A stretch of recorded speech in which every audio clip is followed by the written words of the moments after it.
تلاوت سے جو آئے کریمہ تلاوت کرنے کا شرف حاصل کیتا ہے، اللہ کی بارگاہ کے اندر دعا ہے اللہ عمل کی توفیق عطا فرمائے۔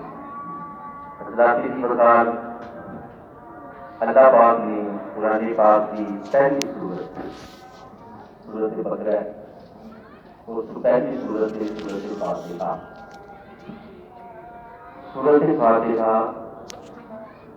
جن کی فضیلت امام الانبیاء علیہ السلام کی حدیث پاک کے اندر بہت کثرت کے نال بیان کی گئی ہے، اور سورت فاتحہ پڑھنے کی بڑی فضیلت ہے۔ سورت فاتحہ اگر نماز کے اندر نہ پڑھی جائے تو نماز نہیں ہوتی، مگر ایک شرط اردو میں جب بندہ کلیا نماز پڑھے، کیونکہ امام کے پیچھے سورت فاتحہ نہیں پڑھنی چاہیے۔ امام کے پیچھے تاکہ مسلک کی اہل سنت و جماعت حنفی بریلوی دی فقہ کے مطابق، عقائد کے مطابق امام کے پیچھے سورت فاتحہ نہیں پڑھی گی۔ کیوں کہ اللہ کریم قرآن مجید فرقان حمید کے اندر ارشاد فرماتے ہیں کہ جب قرآن پڑھا جائے وَإِذَا قُرِئَ الْقُرْآنُ فَاسْتَمِعُوا لَهُ وَأَنصِتُوا لَعَلَّكُمْ تُرْحَمُونَ۔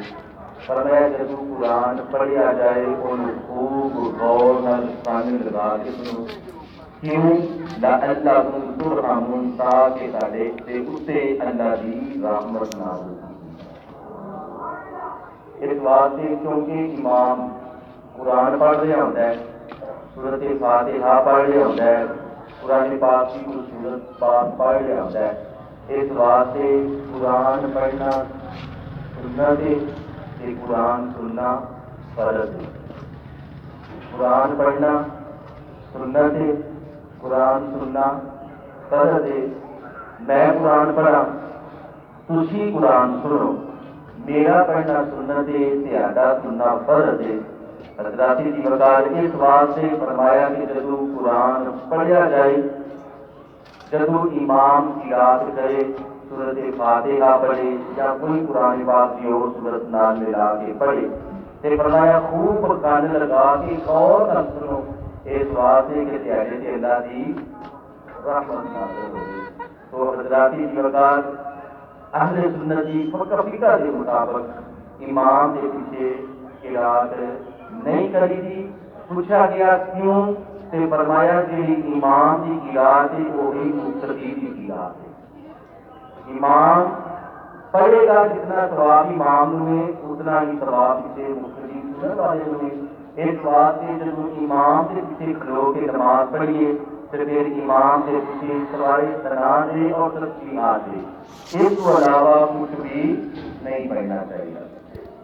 جب کلیا نماز پڑھیے پھر سورت فاتحہ شرط ہے، جس رکعت کے اندر تسی سورت فاتحہ نہیں پڑھو گے تاکہ رکعت مکمل نہیں ہوئی۔ امام کے پیچھے قرات نہیں کری تھی، کلیا نماز پڑھیے تو پھر سورت فاتحہ ضرور پڑھی دیے۔ حضرات کی وقار اللہ پاک نے سورت فاتحہ کو کی مقام عطا فرمایا، تیرے سے میرے کریم آقا علیہ السلام کی بہت حدیث ہے۔ حضور علیہ السلام نے فرمایا سورت فاتحہ ام القرآن ہے، یعنی سارے قرآن کی ماں ہے۔ سارے قرآن کی ماں کا کی نام ہے سورت فاتحہ۔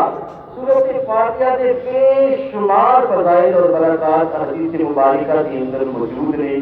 حضرات کی برکات سورت فاتحہ جڑا بندہ دل و جان کے نال پڑھتا ہے، سورت فاتحہ کی ایک دعا ہے الحمدللہ رب العالمین، ساریاں تعریفاں دے لائق اللہ کی ذات ہے۔